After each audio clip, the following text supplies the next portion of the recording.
Hello everyone, চলে এলাম ছোট্ট একটা ভিডিও নিয়ে। ভাবলাম একটু চিটচ্যাট করা যাক আর পিএলআর নিয়ে একটু কথা বলা যাক। So yes, I am back. As দেখতেই পাচ্ছ বাড়িতেই আছি অ্যান্ড সুপার হ্যাপি বিকজ এইবারের যে ট্রিপটা ছিল একটা লম্বা ট্রিপ ছিল। বহুদিন পর এত বড় একটা লম্বা ট্রিপে আমি গিয়েছিলাম অ্যান্ড জেনুইনলি ওখানে এনজয় করেছি। ডেফিনেটলি কাজও করেছি, তোমরা জানো সেটা নতুন করে কি বলবো। কাজ তো একটা পার্ট, সেটা বাদ দাও, কিন্তু হ্যাঁ ওখানে প্রচুর আনন্দ করেছি।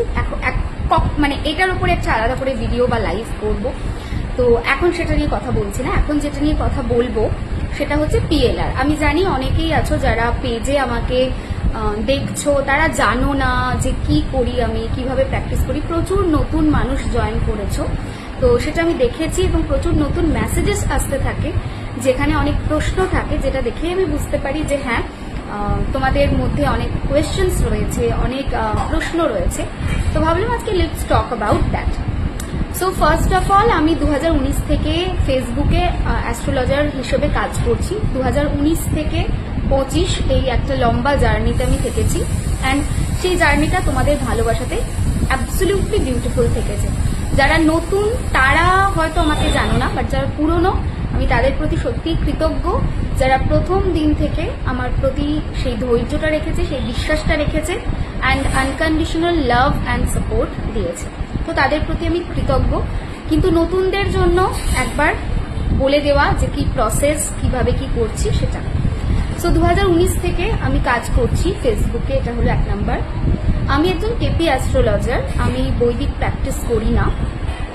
সো কেপি হচ্ছে কৃষ্ণমূর্তি পদ্ধতি, সেই পদ্ধতিতেই আমি প্র্যাকটিস করি এবং সেই পদ্ধতিতেই আমি সবসময় গাইড করি। আমার কাছে কনসালটেশন সিস্টেম কারেন্টলি অনলাইনেই আছে, অফলাইন তো কিছু নেই। অফলাইন ছিল কলকাতায়, বাট সেটা বন্ধ করা আছে। বর্ধমানেও মাঝে খুলেছিলাম চেম্বার বাড়িতেই, তো সেটাও এখন বন্ধ আছে। কারেন্টলি আমি অনলাইনটার ওপরেই ফোকাস করছি এবং আপাতত কিছুদিন অনলাইনের ওপরেই ফোকাস থাকবে। পরে যদি অফলাইনে আসে সেটার আপডেট আমি দিয়ে দেব। অনলাইন কনসালটেশন আমি যেটা দিয়ে থাকি তোমাদের, সেটা 3টে প্রশ্নের হয়, ফুল প্রেডিকশন হয়, সিঙ্গেল কোয়েশ্চেনের হয়। সো এই একটা প্যাটার্ন আমার প্রেডিকশনের রয়েছে। তো আজকে তো সেগুলো নিয়ে কথা বলছি না, আজকে কথা বলবো পিএলআর নিয়ে। নাও পিএলআরটা আমি লাস্ট ইয়ার তোমাদের কাছে এনেছি, মানে 2024-এ।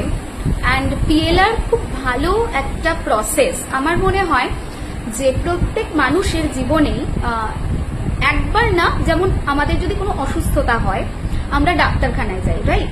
কিন্তু যদি আমরা অসুস্থতা হওয়ার আগে থেকে হেলথ চেক আপ করাই, একটা প্রপার রুটিন মেনটেন করে চলি লাইফে, তাহলে কিন্তু অনেকটা ভালো থাকা যায়। সো সেরকমই আমার এই পিএলআরটা আনার উদ্দেশ্যই এটা ছিল যে প্রবলেম আসার আগেই তোমরা যাতে ভালো থাকতে পারো। কিরকম ব্যাপারটা? পিএলআর পুরো ব্যাপারটাই হচ্ছে আমি হরোস্কোপে দেখি যে পাস্ট লাইফে কোথায় ভুল করেছে অ্যান্ড এই জীবনে কোন কোন এরিয়াগুলো তার জন্য এফেক্টেড হতে যাচ্ছে। নাও তোমার যদি সেই এরিয়াটা এখনো এফেক্টেড হয়নি, বাট স্টিল তুমি যদি রিমেডিয়াল পার্ট শুরু করো, তাহলে কিন্তু অনেকটা ভালো থাকা যায়। কিন্তু যদি তুমি ধরো একটু বয়স হয়ে গেছে, মানে এই 30+ এরকম এজ যাদেরই আছে, তো তারা যদি পিএলআর করে কি হয়, তাদের ক্ষেত্রে যেটা দেখতে পাই যে তাদের অলরেডি সেই প্রবলেমগুলো চলে এসেছে। ঠিক আছে, মানে পাস্ট লাইফে যে ভুলগুলো করেছে অলরেডি 60% বা 70% প্রবলেমগুলো চলে এসেছে।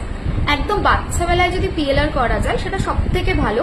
তাতে কি হয়, বোঝা যায় যে পাস্ট লাইফে কোন কোন জায়গাগুলো খারাপ ছিল অ্যান্ড প্রেজেন্ট লাইফে কোন কোন জায়গাগুলো তার জন্য এফেক্ট দিতে চলেছে, তো সেটা বোঝা যায়। তো সেই বোঝার ভিত্তিতে যখন রিমেডি করতে শুরু করে, তখন কি হয়, প্রবলেমগুলো কম আসতে শুরু করে। সেই প্রবলেমগুলো যে পুরো মিটে যায় তেমনটা কিন্তু না, কম আসতে শুরু করে। এবং অনেক ক্ষেত্রে ভগবানের ইউনিভার্সের কৃপাতে প্রায় 95% চলে যায়, খুব সামান্যের ওপর দিয়ে প্রবলেমগুলো যায়। কিন্তু বড় যারা, বেশিরভাগ সত্যি কথা বলতে বড়রাই আমার কাছে আসে, প্রবলেম ফেস করছে। তারা ভাবে কি জানি পাপ কি করেছি পূর্বজন্মে, কি ভুল করেছি। তো তারা আমার কাছে আসে, এসে এটা প্রেডিকশন নেয় এবং আমি যখন তাদের বলি যে পূর্বজন্মে এই ভুল করেছো, তার ফলস্বরূপ তুমি এই জায়গায় প্রবলেম পেতে চলেছো, তারা ম্যাক্সিমাম ক্ষেত্রেই বলে যে হ্যাঁ এই এরিয়াতে আমার এক্স্যাক্টলি প্রবলেম চলছে, অ্যান্ড দ্যাটস ওয়াই আমি এসেছি। সো বেটার হয় যদি ছোটবেলা থেকেই করে নেওয়া যায় পিএলআরটা, সেটা খুব ভালো। তাহলে তাড়াতাড়ি এফেক্ট দিতে শুরু করে এবং অনেকটা সময় পাওয়া যায় রিমেডি কাজ করানোর। কিন্তু ম্যাক্সিমাম ক্ষেত্রে মানুষ প্রবলেমে পড়েই আসে, তো সেক্ষেত্রে আমি রিমেডি দিয়ে থাকি এবং রিমেডি দিয়ে যতটা পারা যায় আমার তরফ থেকে গাইড করার চেষ্টা করি এবং বলি যে পিএলআর এ এই জিনিস দেখতে পাচ্ছি এবং এইভাবে চললে লাইফটা কম্পারেটিভলি বেটার হবে, অ্যান্ড অলসো রিমেডি প্রোভাইড করে থাকি। নাও পিএলআর আমার কাছে যে সেশনটা, সেটা কিন্তু তোমরা যেটা টিপিক্যাল সেশন হয়, মানে বিছানায় শুয়ে পুরো জার্নিটাতে যে নিয়ে যাওয়া, সেটা কিন্তু আমি করি না। একটা সময় করেছিলাম, বাট এখন করি না। এখন যেটা করি থ্রু হরোস্কোপ করি পিএলআরটা। আর আমি এটা ভীষণ বিলিভ করি, তুমি এই জীবনের অ্যাস্ট্রোলজি, ঠিক আছে, এই জীবনে কি আসছে দেখছো, এই জীবনের জন্য রিমেডি করছো, দ্যাটস ওকে, বাট এই জীবনটা কোথা থেকে এসেছে, জীবনটার ফান্ডামেন্টাল আমাদের যে একটা বেসিস কি, মানে আমাদের অ্যাস্ট্রোলজিতে কি বলে যে পূর্বজন্মের পাপ পুণ্য মিলিয়ে এই দেহ, ঠিক আছে। সো পূর্ব জন্মটাকে যদি আমরা বেটার করতে পারি, ঠিক আছে, তাহলে আমরা এই জন্মে ভালো থাকতে পারি। না পূর্ব জন্মে গিয়ে তো বেটার করা সম্ভব না, সেইটা তো আমাদের হাতে নেই।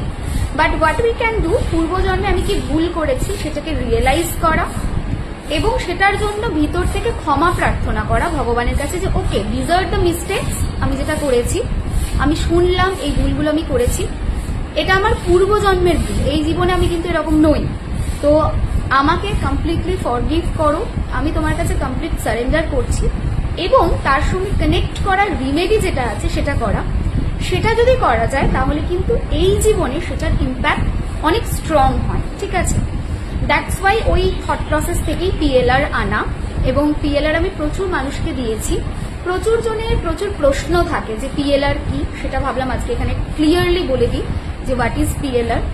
আচ্ছা, নাও পিএলআর করে কি ভালো থাকা যায়? অ্যাবসলিউটলি থাকা যায়। আমি সবসময় বলি পিএলআর এর রিমেডি ভালোভাবে বুঝতে গেলে 2 বছর দিতে হবে। যদিও প্রচুর মানুষ আমাকে এরকম হচ্ছে 1 মাস 2 মাসের মধ্যে পজিটিভ ফিডব্যাক দিয়েছো, বাট স্টিল 2 ইয়ার্স আমি বলি সবসময় ইম্পর্টেন্ট। কেন সেই জিনিসটা? কারণ হচ্ছে তোমার পূর্ব জন্ম তো একটা না, মাল্টিপল বার। সেই বার থেকে যে সিনটা আসছে, যে পাপটা আছে, সেটা তোমার চার্টে রিফ্লেক্ট করছে। নাও সেই পূর্বজন্মের এত পাপ যখন যাবে, এত মানে পাপ যাবে, সেই সময় একটু তোমাকে ধৈর্য রাখতে হবে, সেই ফরগিভনেসটা আসতে একটু টাইম লাগবে। নেক্সট জিনিস হচ্ছে অনেক সময় দেখা যায় যে পিএলআর করার পরে প্রবলেমগুলো আরো বেড়ে গেল। কিরকম ব্যাপারটা? মানে ধরো কারোর একটা অলরেডি কেরিয়ারে প্রবলেম আছে, সে আমার কাছে পিএলআর করালো, সে জানলো যে তার কেরিয়ারের প্রবলেমটার কারণ কি, মানে সে কি পাপ করেছে বা সে কি ভুল করেছে যেটার জন্য এই বছর এই জীবনে সে ভুল পাচ্ছে বা খারাপ পাচ্ছে। আমি বললাম তাকে, তারপরে তাকে রিমেডি দিলাম।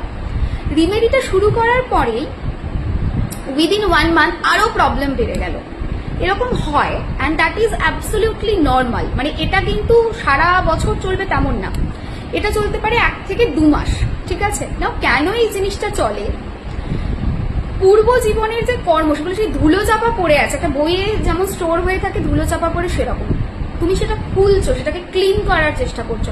তো যখন খুলবে তখন তো অটোমেটিক্যালি সেই প্রবলেমগুলো বাড়তে থাকবে। মানে ইনিশিয়াল ডেজে তোমার মনে হবে বাবা এত বেড়ে গেল, কিন্তু না, সেটা একদিন খুলতোই, তুমি নিজে হাতে খুলে সেটা পরিষ্কার করছো সেই বইটা।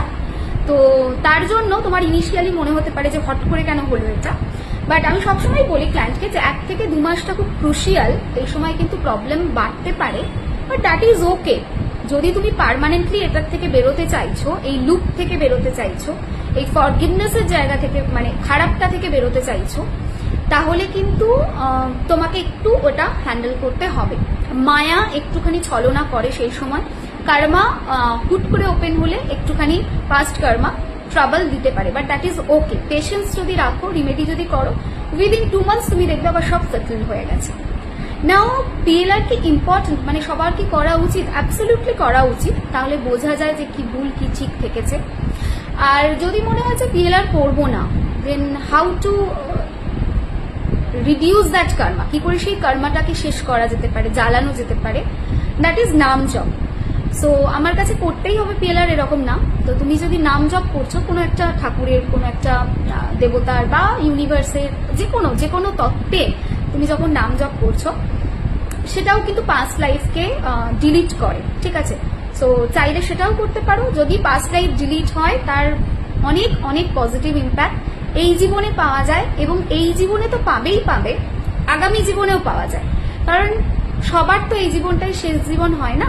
হ্যাঁ, সেটা বলা যায় 4 থেকে। আমি 2-3 জনকে বলেছি যাদের এরকম হয়েছে, this is the last birth. আমি বলেছি যে তুমি যদি ট্রাই করো একটুখানি, তাহলে কিন্তু তুমি এখান থেকে বেরোতে পারবে, মানে জন্ম মৃত্যুর যে কালচক্র সেখান থেকে বেরোতে পারবে। নাও কেন বেরোবো, মানে জন্ম মৃত্যুর কালচক্র থেকে বেরোনোর দরকারটা কি আছে? একবার ভেবে দেখো, আবার জন্মাতে হবে, বাচ্চা হতে হবে, অভা শিখতে হবে, পড়াশোনা করতে হবে, হার্ডলস পেরোতে হবে। আজকে তুমি এই জীবনে যে হার্ডলস পেরিয়ে একটা ভালো জায়গায় পৌঁছেছো, আবার তোমাকে সেই জার্নিটা নিতে হবে। জার্নিটায় হার্ডলস খুব বেশি হতে পারে, আবার কমও হতে পারে, বা হার্ডলস তো থাকবে, দ্যাটস ট্রু। কারণ হিউম্যান লাইফে হার্ডলস থাকবে না, এটা হতে পারে না। কারণ মানুষ তো শুধু পুণ্য নিয়ে জন্মায় না, পাপ পুণ্য মিশিয়ে মানব বডিটা পায়।